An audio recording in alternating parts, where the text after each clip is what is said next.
Salut et bienvenue sur Bibloom Podcast, le podcast enthousiaste qui pétille, qui t'invite à te poser des questions sur la vie, à changer de point de vue et à chercher des réponses du côté de la bienveillance. J'y partage mes réflexions et découvertes personnelles en fonction de ce que je vis au quotidien et j'invite régulièrement des personnes avec qui j'ai plaisir à échanger pour partager avec toi et t'inspirer.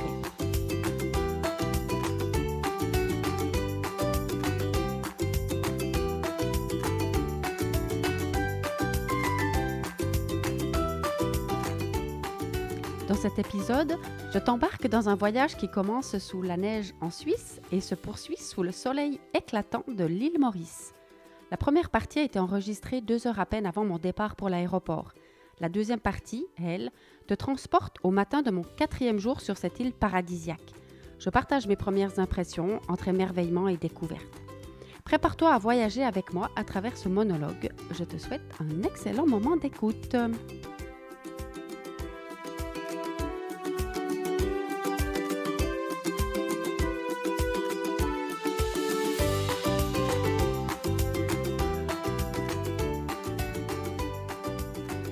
Hello, hello! Je suis de retour! Alors là, c'est très spécial ce moment parce que nous sommes donc le 13 janvier. Ça va être un épisode que j'enregistrerai en plusieurs parties. Et le 13 janvier, c'est le jour de mon envol pour 3 semaines à l'île Maurice. Et là, je trouve que la vie, elle joue avec moi. Elle est drôle. Et moi, j'aime bien jouer, donc je joue le jeu avec joie. Mais pourquoi je dis que la vie, elle joue avec moi? Bien parce que, donc si tu as écouté le podcast du 1er janvier, j'ai expliqué comment ça se fait que je pars maintenant à l'île Maurice. Et donc, je te laisserai le réécouter parce que si je rabâche tout le temps les mêmes choses, ça risque de ne pas être drôle pour ceux qui suivent vraiment tous les épisodes. Mais en tout cas, différents concours de circonstances ont fait que je vais partir aujourd'hui. Et je me réjouis beaucoup. Et alors, pour moi, je n'ai pas du tout l'impression de partir en vacances. En tout cas, je ne pars pas en vacances. Et j'espère même que j'aurai une bonne énergie pour avancer sur tout ce qui me tient à cœur comme projet pour cette période. Je me dis juste que voilà, je change de bureau pour quelques temps. Et j'adore ça. Mais là où la vie, elle me piège un peu, où elle s'amuse, c'est que moi, j'aime beaucoup le froid. J'aime l'hiver. J'aime les baignades en eau froide. Et j'ai de la peine avec le chaud. J'ai toujours plus facilement supporté d'avoir froid que d'avoir trop chaud. Et il se trouve qu'à l'île Maurice, c'est l'été maintenant et qu'il fait particulièrement chaud. Mon amie qui est sur place, Mélanie, coucou Mélanie, m'a informé il y a 2 ou 3 jours qu'en fait il fait très chaud et 26 degrés la nuit. Donc super. Et je me dis, d'accord. Donc moi, je me prive de 3 semaines d'hiver et tu devrais voir où je suis. Donc là, j'ai voulu... Enfin, quand j'ai été marcher ce matin à 6 heures en t-shirt, il faisait très froid. Vraiment, il faisait très froid. Je crois qu'on était à moins 6 ou moins 7, quelque chose comme ça. Et je marchais dans la rue en me disant « Waouh, là, ça pique bien. Et demain, je serai à un endroit genre où il fait 40 degrés. » Puis j'ai pensé que ça serait sympa de parler, en fait, de faire un début d'épisode de podcast. Mais bon, je n'avais pas du tout mon matériel avec moi, rien du tout. Et là, il me reste 2 heures avant de partir.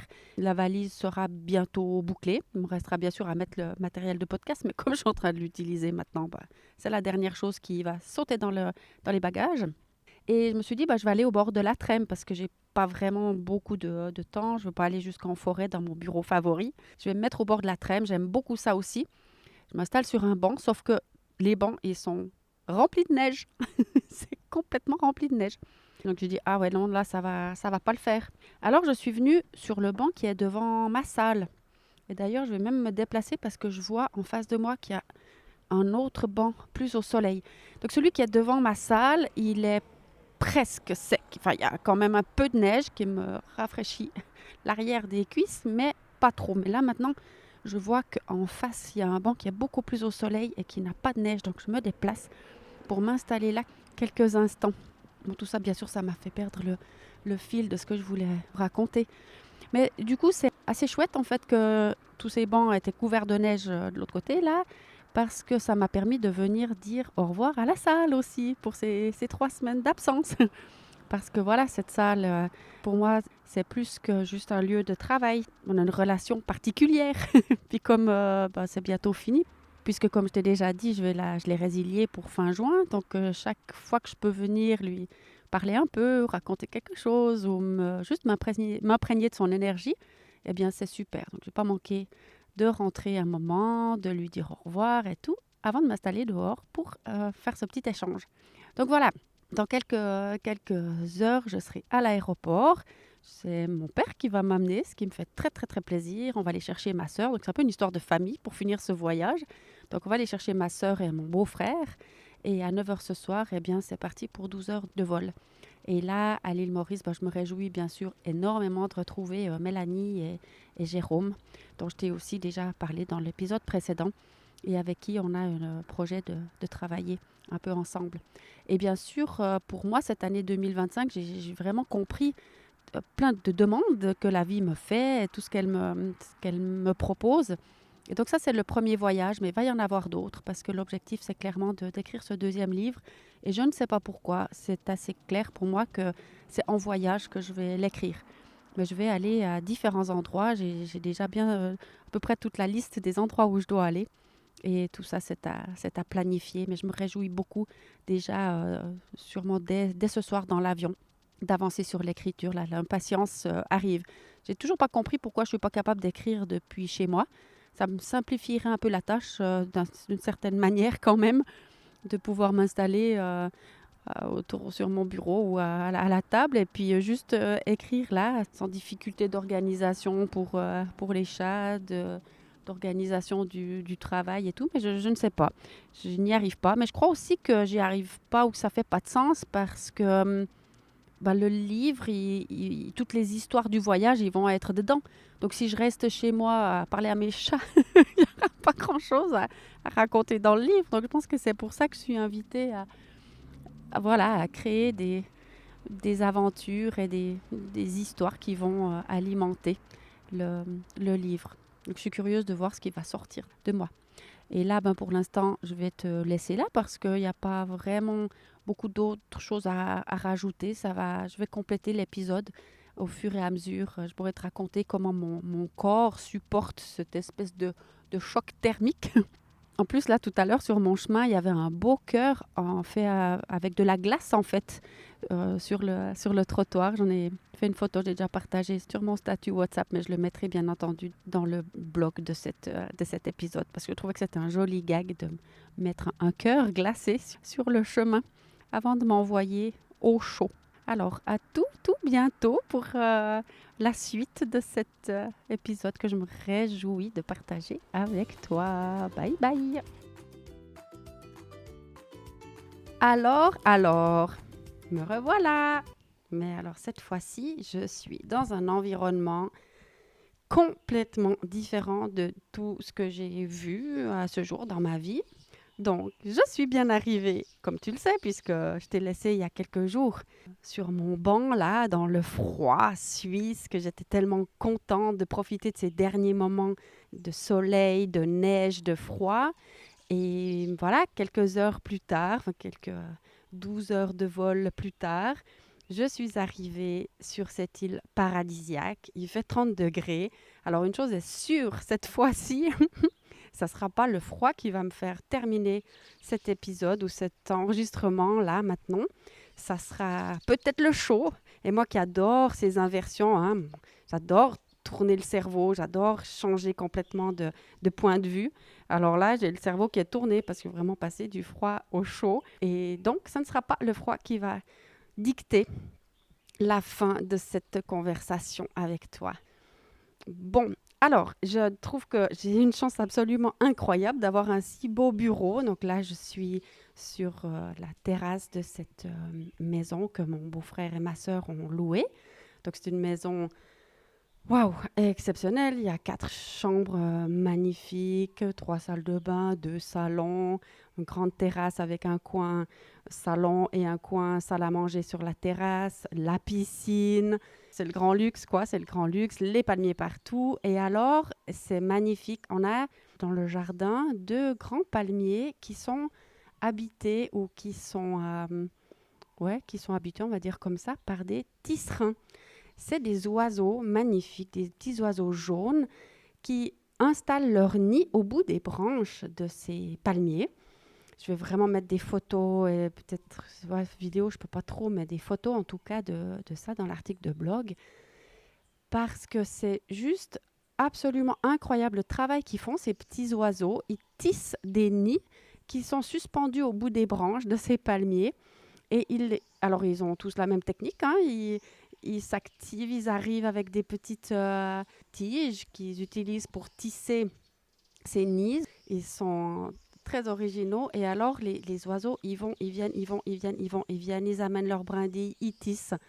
Apparemment, d'après ce que ma sœur a regardé sur Internet, et c'est juste magique de les voir à l'œuvre. Tous les jours, tous les matins, il y a des nouveaux nids qui commencent à se faire. Donc au début, il n'y a qu'un cercle comme ça de brindilles. Ça fait comme une petite balançoire comme ça. Et puis au fur et à mesure de la journée, le nid se construit, se ferme et voilà, se termine quoi. Mais c'est exceptionnel de les voir. Vraiment. Et alors, il semblerait que ce soit les mâles qui construisent ou qui tissent tout l'extérieur, qui tissent l'extérieur de ce nid, et les femelles arrivent après, et elles viennent mettre à l'intérieur des choses plus douces, comme des petites plumes ou des choses plus douces, avant que l'œuf arrive et soit dans son petit cocon. Et alors, c'est assez spécial ou peut-être un peu triste de voir que au sol, là maintenant devant moi par exemple, il y a 2, 4, 6, 7, 8, 9 nids qui sont tombés. Alors quand on est arrivé le premier jour, il y en avait 3 par terre et Valérie elle m'a dit «Oh, il y a 3 nids qui sont tombés», mais moi je ne comprenais pas tellement de quoi elle me parlait. Et puis maintenant, je passe beaucoup de temps à observer le travail exceptionnel de ces oiseaux. Et chaque jour, il y a des nids qui tombent. Alors, parfois, il y a des œufs dans les nids. Et parfois, ils sont vides. Mais en tout cas, c'est un travail de fou quoi, qu'ils font. Et j'en reviens pas, en fait. J'en reviens pas. J'arrive pas à me lasser les observer à l'œuvre comme ça. Et on a beaucoup de chance parce qu'il y a ces 2 arbres qui sont là avec vraiment beaucoup de nids. Mais j'en ai pas vu ailleurs pour l'instant de toutes les balades que j'ai pu faire. Bon, je n'ai pas non plus fait énormément de balades, mais ne serait-ce que ma balade matinale et les excursions qu'on a déjà faites, j'en ai pas vu ailleurs. Apparemment, ces oiseaux, ils vivent en colonie comme ça, jusqu'à 200 individus dans le groupe. Alors là, on en voit vraiment beaucoup. Je ne sais pas s'il y en a 200, on ne peut pas les compter. Mais il y en a beaucoup qui font des allers-retours. Et voilà, c'est magique. Donc ça, c'est un petit peu l'environnement que j'ai maintenant. La piscine droit devant moi. Et puis, je suis donc dans cette maison. Alors moi, je craignais, comme je te l'ai dit il y a quelques jours, je craignais le choc thermique de passer de moins 6 degrés en Suisse à plus 30 ici en quelques heures. Et j'avoue que en fait, ça s'est tout bien passé. En tout cas, je supporte beaucoup mieux que ce que je craignais, parce que j'avais dit que la vie, elle s'amuse un peu avec moi, de me mettre dans un bureau comme ça où il fait tellement chaud, moi qui adore le froid et qui me prive donc de ces 3 semaines d'hiver en étant là. Mais franchement, c'est plutôt pas mal et j'ai éclaté de rire quand mon ami Baptiste il m'a envoyé un commentaire sur Instagram où il m'a dit alors tu les regrettes vraiment, c'est moins 2 degrés en Suisse. Enfin, je ne sais plus exactement comment il a dit, mais vraiment ça m'a fait rire parce qu'en fait je suis toute contente d'être là. Je disais aussi que la vie elle me faisait des petites farces concernant le voyage en fait, de me mettre si loin à l'autre bout de la planète, alors qu'à la base, moi, je ne suis pas une passionnée du voyage. Moi, je suis une passionnée des rencontres, je suis une passionnée des échanges, de passer du temps avec des gens que je connais ou que je rencontre et juste philosopher, discuter, échanger, partager les idées. C'est ça, moi, ma passion, clairement. Alors, ça me plaît, bien sûr, de le faire à l'autre bout de la planète, mais disons que ce qui m'a attirée, c'est cette possibilité de passer du temps avec ma sœur, mon beau-frère, d'échanger et de voir aussi Mélanie que je n'ai pas encore vue depuis que je suis arrivée, mais je vais la voir demain pour la première fois. Et on va passer pas mal de temps ensemble après. Mais moi, en fait, c'est ça qui m'a attirée ici. Puis je trouvais que la vie, elle était drôle de m'envoyer aussi loin Alors bien sûr, je ne vais pas te cacher que j'en profite quand même et c'est juste merveilleux d'être là avec des gens qui connaissent bien. Donc, ma sœur et mon beau-frère, ils sont déjà venus respectivement 10 et 11 fois sur l'île. Ils ont à chaque fois passé des périodes assez longues de 3 4 mois. Donc ils connaissent très très bien. Ils ont beaucoup travaillé ici. Ils ont amené des changements assez conséquents dans le domaine de la plongée et de la sécurité dans ce domaine-là, en travaillant avec les autorités. Ils ont fait, il y a pas mal d'années en arrière maintenant, mais un travail de dingue. Et là, ils connaissent bien l'île. Donc pour moi, c'est super aussi de pouvoir voyager de cette manière-là avec des gens qui savent où aller, il n'y a pas besoin de trouver nos repères ou de découvrir. Enfin, juste, ils m'amènent voir, découvrir les lieux qui leur ont plu et qui connaissent déjà bien. Et ça, c'est une grande chance, je trouve. Donc, on a déjà été le premier jour sur la plage de Bellemare et puis hier, on était à la plage de Montchoisy. Et pour ceux qui connaissent l'île Maurice, c'est assez drôle d'ailleurs. Le premier jour, j'ai posté la photo d'une petite église qui m'ont emmené voir aussi, pas très loin d'ici, à Grand-Bay. Et il y a plein de gens qui l'ont Enfin, j'ai mis sur mes statuts WhatsApp et sur une story Instagram. Et là, j'ai eu plusieurs personnes qui m'ont dit «Ah, t'as l'île Maurice, profite bien!» Donc, c'était visiblement, en effet, une petite église très charmante, blanche et rouge, au bord de l'océan.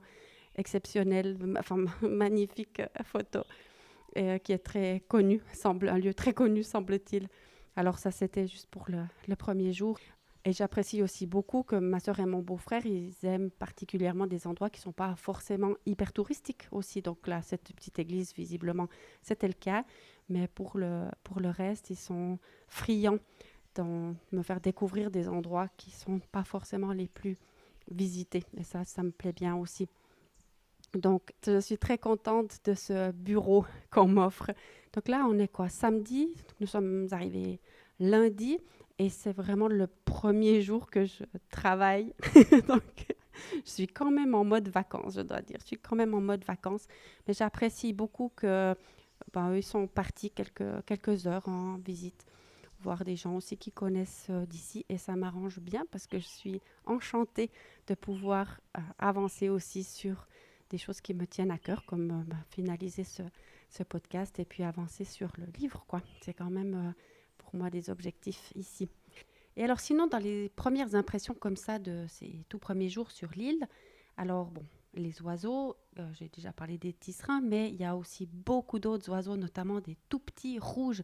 Ils ressemblent à des moineaux de chez nous, mais ils sont rouges vifs et ils viennent très près de nous.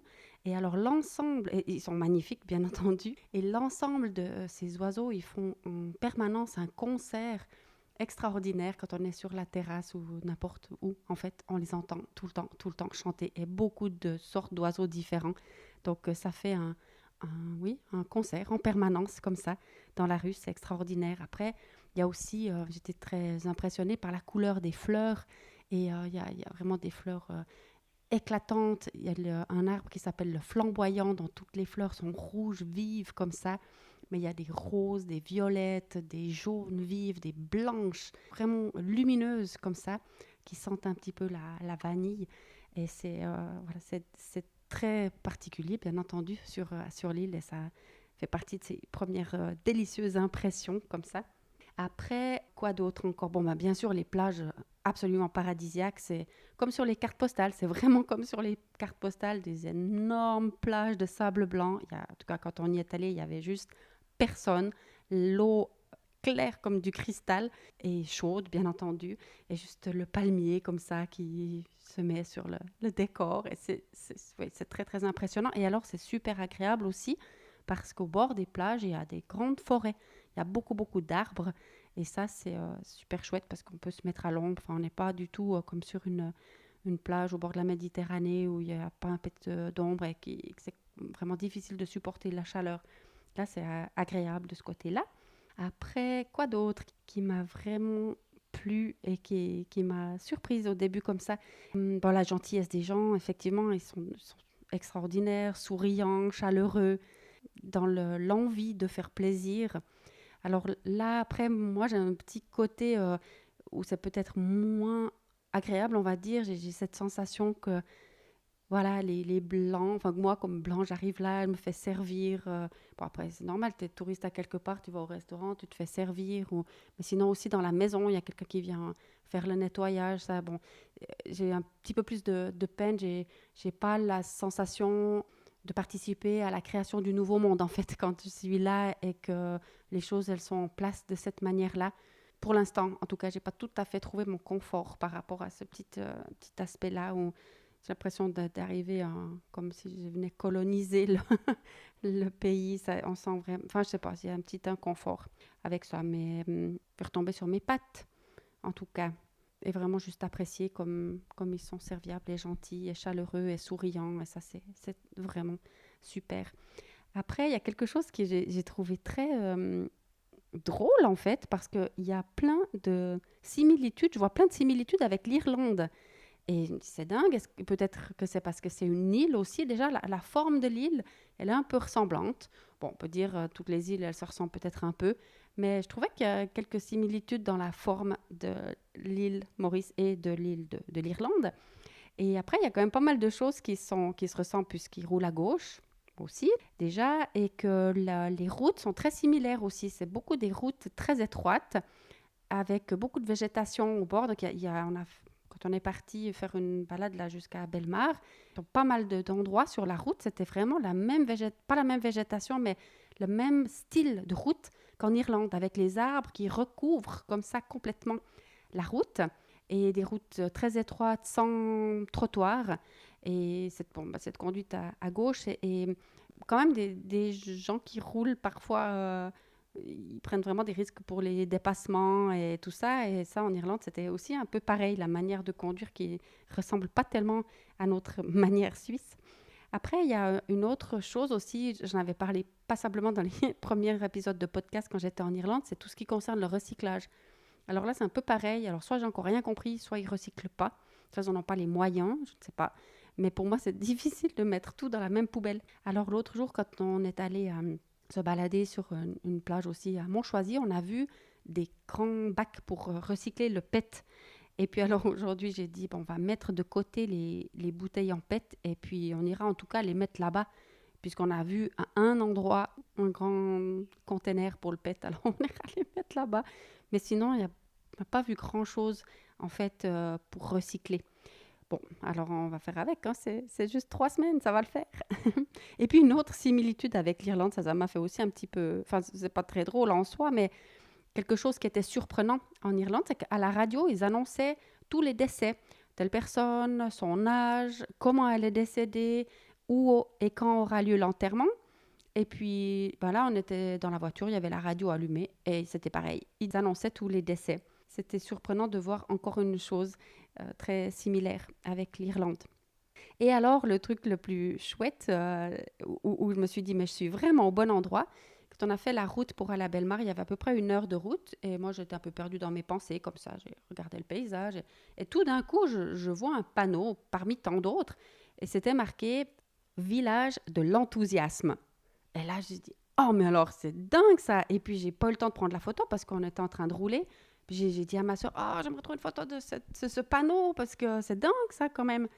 Et au retour, alors, on a vraiment cherché où était le panneau. Ils ont été super sympas de s'arrêter pour que je puisse sortir de la voiture, prendre la photo de ce panneau.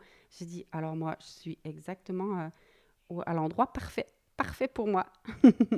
Et voilà, ça c'est un peu mes premières impressions de ce séjour à l'île Maurice. Et alors, un petit gag, il faut vraiment que je partage ça aussi parce que hier, je reçois un appel d'un numéro mauricien.